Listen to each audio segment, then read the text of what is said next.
Assalamualaikum warahmatullahi wabarakatuh.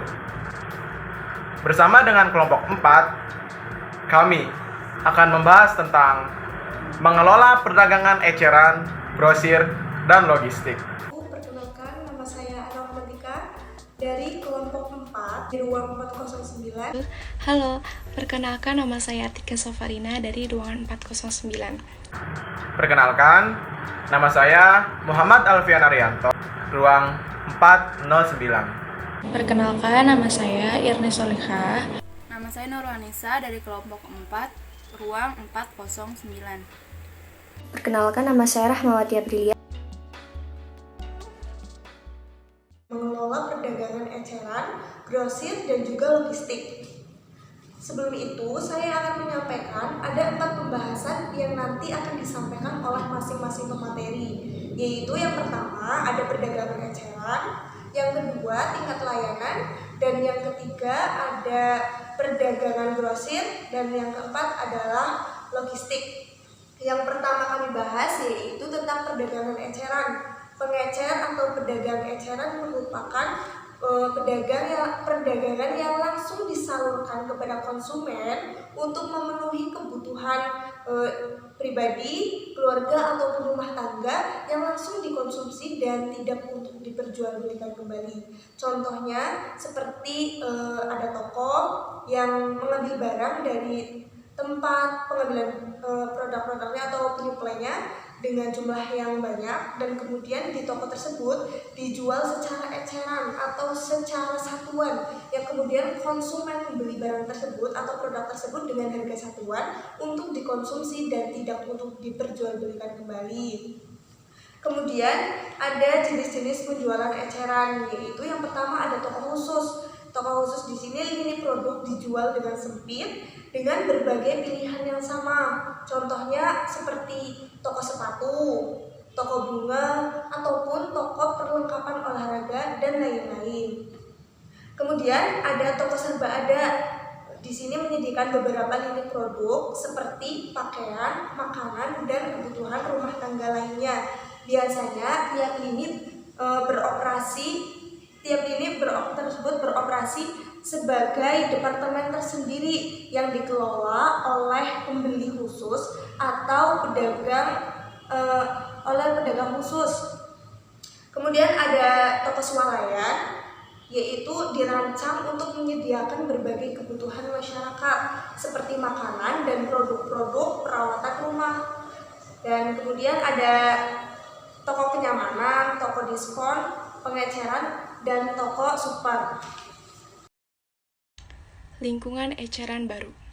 Jenis toko eceran baru telah tumbuh satu dengan yang lain, di mana produsen bermerek nasional meletakkan barang bermerek mereka di semakin banyak tempat. Beberapa perkembangan eceran lainnya yang mengubah cara konsumen membeli serta pengecer dan penjual menjual. Antara lain, 1. Bentuk dan kombinasi eceran baru. 2. Pertumbuhan dan perkembangan antar jenis. 3. Persaingan antara pengecer berbasis toko dan non-toko. 4. Pertumbuhan pengecer raksasa. 5. Penurunan pengecer pasar menengah. Keputusan pemasaran. 1. Pasar sasaran. Agar dapat mengenai sasaran dengan lebih baik, pengecer membeli pasar menjadi segmen yang semakin kecil dan meluncurkan lini toko baru untuk memberikan kumpulan penawaran yang lebih relevan untuk mengeksploitasi pasar. Yang kedua yaitu pilihan produk. Pengecer harus memutuskan lebar dan dalam pilihan produk. Pilihan produk bisa sangat menantang dalam industri dengan bergerak cepat seperti teknologi. Tantangan dimulai setelah menentukan pilihan produk toko, yaitu mengembangkan strategi diferensiasi produk seperti 1. Menampilkan merek nasional yang eksklusif yang tidak tersedia di pengecer lainnya. Yang kedua, menampilkan acara besar tentang barang yang unik. 3. Menawarkan layanan penyesuaian barang. 4. Menawarkan pilihan bagi target yang sangat dicari. Ketiga, yaitu perdagangan barang. Setelah merumuskan strategi pilihan produk, pengecer harus memutuskan sumber barang, kebijakan, dan praktik Di kantor pusat perusahaan rantai pasar swalayan, bagi khusus pembeli bertanggung jawab untuk mengembangkan pilihan merek dan mendengarkan presentasi wiraniaga. Yang keempat yaitu harga. Harga adalah faktor positioning kunci dan harus diputuskan dalam hubungannya dengan pasar sasaran, bauran pilihan produk dan jasa. Dan persaingan. Sebagian besar pengecer masuk dalam kelompok harga markup tinggi, volume rendah, atau kelompok harga markup rendah, volume tinggi. Pengecer juga harus memperhatikan taktik penetapan harga. Kelima yaitu jasa. Bauran jasa adalah alat kunci untuk mendiferensiasikan satu toko dan toko lainnya. Pengecer harus memutuskan bauran jasa untuk menawarkan hal-hal berikut kepada pelanggan. 1. Layanan pembelian, meliputi penerima telepon dan pesan lewat surat, iklan, tampilan jendela, dan interior. 2. Layanan tambahan mencakup informasi umum, tempat parkir, restoran, perbaikan, dekorasi, interior, kredit, toilet, dan layanan penjagaan bayi. Yang ketiga, layanan pasca pembelian, meliputi pengiriman dan pengantaran, pembungkusan hadiah, penyesuaian, dan pengembalian. Yang keempat, pengecer juga mempertimbangkan diferensiasi berdasarkan layanan konsumen andal dengan cepat. Yang keenam yaitu atmosfer FUG. Atmosfer FUG adalah penampilan dan tata letak fisik yang bisa mempersulit atau mempermudah orang untuk bergerak. Yang ketujuh, kegiatan dan pengalaman toko. Konsisten dengan akasan, beberapa pengecer produk pengalaman menciptakan hiburan dalam toko untuk menarik perhatian pelanggan. Selanjutnya, komunikasi. Pengecer menggunakan sarana komunikasi yang beragam untuk menghasilkan pembelian. Mereka memasang iklan, melakukan penjualan khusus, menerbitkan kupon diskon, dan membuat program penghargaan. Dan yang terakhir, keputusan lokasi. Pengecer dapat menempatkan toko-tokonya di lokasi berikut. 1. Pusat perbelanjaan setempat. 2. Pusat kawasan bisnis. 3. Lokasi di dalam sebuah toko yang lebih besar. 4. Pusat belanja regional. 5. Jalur belanja. 6. Kawasan strategis. Selanjutnya, kita akan membahas tingkat layanan. Tingkat layanan. Pengecer memposisikan diri mereka menawarkan 1 dari 4 tingkat layanan berikut ini. Yang pertama, swalayan atau bisa kita sebut self-service. Swalayan adalah dasar dari semua operasi diskon. Yang kedua, ada memilih sendiri. Self-selection, yaitu kondisi di mana pelanggan mencari barang mereka sendiri walaupun mereka dapat meminta bantuan. Yang ketiga, ada layanan terbatas atau bisa kita sebut limited service. Limited service, pengecer dapat memiliki lebih banyak barang dan jasa seperti kredit dan tawaran pengembalian barang. Di sini, pelanggan membutuhkan lebih banyak informasi dan bantuan. Yang keempat, ada layanan penuh, full service, yaitu seorang wiraniaga siap untuk membantu dalam setiap tahap proses mencari, membandingkan, dan memilih barang sesuai apa yang pelanggan inginkan. Dalam layanan penuh ini, pelanggan yang suka ditunggui lebih memilih jenis toko ini. Next, kita akan membahas strategi positioning. Dalam menggabungkan tingkat layanan yang sudah kita bahas tadi, kita dapat membedakan 4 strategi positioning yang tersedia bagi pengecer sebagai berikut. Yang pertama ada Bloomingdale's. Bloomingdale's, toko yang menampilkan jenis produk yang luas dan nilai tambah yang tinggi, memberi perhatian terhadap desain toko, kualitas produk, layanan, dan citra. Margin laba mereka tinggi Dan bila mereka mempunyai volume penjualan yang cukup tinggi, mereka akan sangat menguntungkan. Selanjutnya ada Tiffany.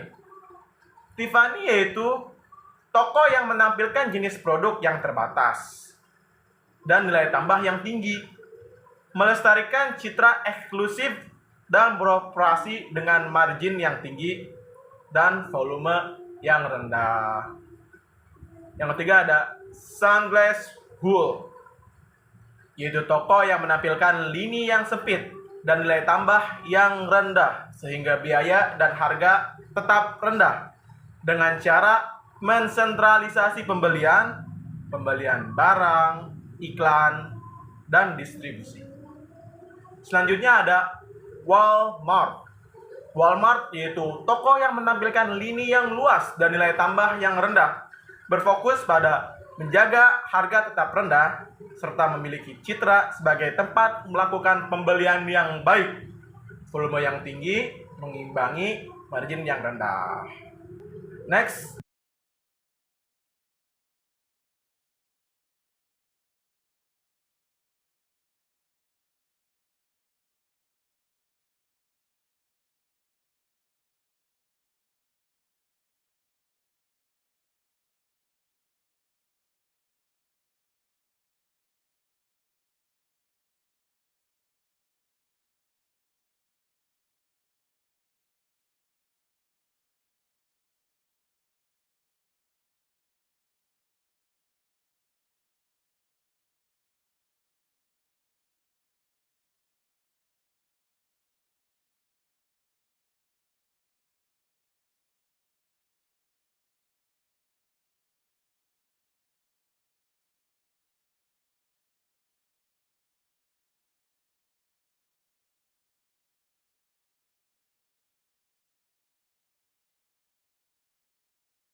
Kali ini saya akan menjelaskan tentang perdagangan grosir. Pengertian perdagangan grosir. Perdagangan grosir atau wholesaling mencakup semua kegiatan dalam penjualan barang atau jasa kepada mereka yang membeli atau menjual kembali untuk keperluan bisnis. Perdagangan grosir disebut juga dengan distributor, berbeda dengan pengecer dalam beberapa hal. Jenis-jenis perdagangan grosir utama. Perdagangan grosir adalah pemborong layanan penuh dan layanan terbatas distribusi perusahaan pemasok pabrik. Jenis-jenisnya ada 5. Yang pertama, perdagangan grosir layanan penuh memiliki stok, memiliki tenaga penjualan, melakukan pengiriman, menyediakan bantuan manajemen. Yang kedua, perdagangan grosir layanan terbatas, yaitu pedagang grosir penjualan tunai menjual lini terbatas barang pergerakan ke pengecer kecil secara tunai. Yang ketiga, ada pialang dan agen. Mereka memfasilitasi pembelian dan penjualan dan mendapatkan komisi 2-6% dari harga jual. Fungsi terbatas biasanya dikhususkan berdasarkan lini produk atau jenis pelanggan. Yang keempat, yaitu cabang dan kantor produsen dan pengecer. Di sini kegiatan perdagangan grosir dilakukan oleh penjual atau pembeli sendiri dan bukan melalui perdagangan grosir independen. Dan yang kelima, pedagang grosir khusus, yaitu pengumpul pertanian dan perusahaan lelang. Selanjutnya, ada tren dalam perdagangan grosir. Keluhan utama produsen terhadap perdagangan grosir adalah tidak mempromosikan lini produk produsen secara agresif dan lebih bertindak sebagai pengambil pesanan. Mereka tidak menyimpan cukup banyak persediaan sehingga gagal memenuhi pesanan pelanggan dengan cukup cepat. Mereka tidak memasok informasi pasar, pelanggan, dan kompetitif yang terbaru kepada produsen. Tidak menarik manajer kaliber tinggi, menurunkan biaya, dan mengenakan harga terlalu mahal pada layanan. Salah satu dorongan utama bagi pedagang grosir adalah meningkatkan produktivitas aset dengan mengelola persediaan dan piutang dengan lebih baik. Keputusan pemasaran perdagangan grosir saat ini, pedagang grosir menghadapi tekanan yang semakin meningkat, pelanggan yang lebih menuntut teknologi baru, dan meningkatnya program pembelian langsung dari pihak pembeli industri besar, lembaga, dan eceran. Akibatnya adanya member penampilan baru pada strategi pemasaran, seperti pengecer.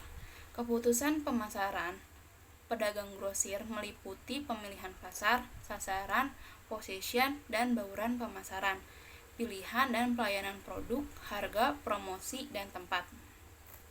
Selanjutnya ada poin mengenai logistik. Menurut Kotler, logistik pasar adalah mencangkup perencanaan, implementasi, dan pengendalian arus fisik bahan dan barang akhir dari titik awal ke titik penggunaan untuk memenuhi tuntutan pelanggan. Atas dan dengan melakukan semua tugas itu diperoleh imbalan berupa laba. Logistik pasar meliputi perencanaan infrastruktur untuk memenuhi permintaan, lalu mengimplementasikan dan mengendalikan arus fisik bahan dan barang akhir dari titik awal ke titik penggunaan untuk memenuhi kebutuhan pelanggan dan mendapatkan laba.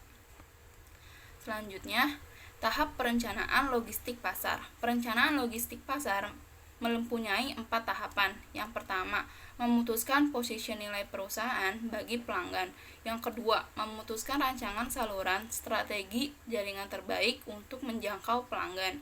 Yang ketiga, mengembangkan kesempurnaan operasional dalam peramalan penjualan, manajemen gudang, manajemen transportasi, dan manajemen bahan. Yang keempat, mengimplementasikan solusi dengan sistem informasi, peralatan, kebijakan, dan prosedur terbaik. Sistem logistik terintegrasi. Tugas logistik pasar memerlukan sistem ILS atau yang dikenal dengan Integrated Logistics System, di mana meliputi manajemen bahan, aliran bahan, distribusi fisik, serta IT, di mana hal ini meliputi beberapa kegiatan juga, yaitu peramalan, penjualan, jadwal distribusi, produksi, serta tingkat persediaan perusahaan. Bahan yang telah sampai akan dikirimkan ke transportasi ke dalam lalu dikirim ke wilayah penerimaan dan disimpan ke bahan mentah. Setelah itu, barang mentah akan diubah menjadi barang jadi dan barang jadi ini merupakan suatu penghubung antara perusahaan manufaktur dengan para pelanggan.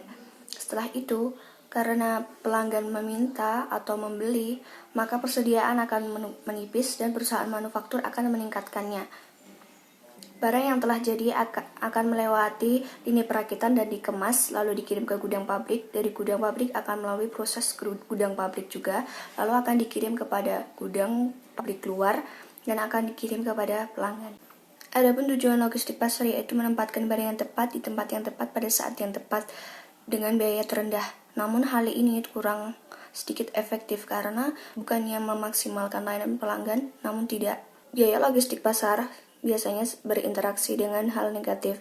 Contohnya, manajer lalu lintas lebih suka mengirim dengan rel kereta daripada menggunakan jalur udara, karena biaya yang digunakan akan lebih sedikit daripada menggunakan udara.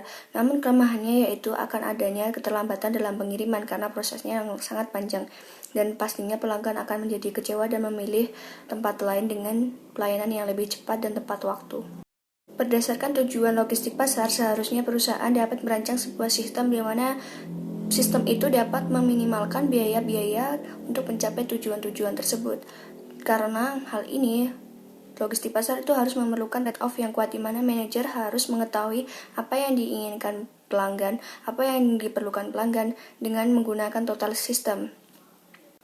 Karena umumnya pelanggan akan lebih tertarik dengan perusahaan yang akan menjaminkan barang yang dikirim apabila rusak dan tentunya dengan pengiriman yang cepat dan safety. Menurut Kotler, terdapat 4 keputusan yang berkaitan dengan logistik pasar. Yang pertama adalah proses pemesanan, di mana proses pemesanan ini biasanya perusahaan akan mempersingkat atau mempercepat siklusnya. Karena dengan semakin panjang siklusnya, akan semakin rendah tingkat kepuasan yang diterima oleh pelanggan dan laba perusahaan pun akan semakin sedikit atau berkurang atau menurun. Yang kedua adalah pergudangan, di mana setiap perusahaan harus memiliki gudang yang menyimpan persediaan barang yang telah jadi yang mereka kirim. Semakin banyak gudang yang mereka miliki, maka akan semakin cepat mereka melayani proses pemesanan yang dilakukan oleh para pelanggan atau customer. Namun pastinya dengan banyaknya gudang yang dimiliki oleh perusahaan, akan semakin banyak biaya yang dikeluarkan untuk membayar atau menyewa gudang tersebut. Namun perusahaan juga dapat meminimalisir dengan cara mensentralisasikan pesanan dari tempat satu ke tempat yang lain dengan menggunakan transportasi yang cepat untuk sampai ke pelanggan. Yang ketiga adalah persediaan. Para wiraniaga biasanya akan senang jika perusahaan mereka dapat menyetok barang demi memenuhi para pelanggan dengan cepat, namun hal ini tidak efektif dalam hal biaya, karena biaya yang dikeluarkan untuk memenuhi itu akan semakin banyak dikeluarkan ketika tingkat pelayanan naik hingga 100%.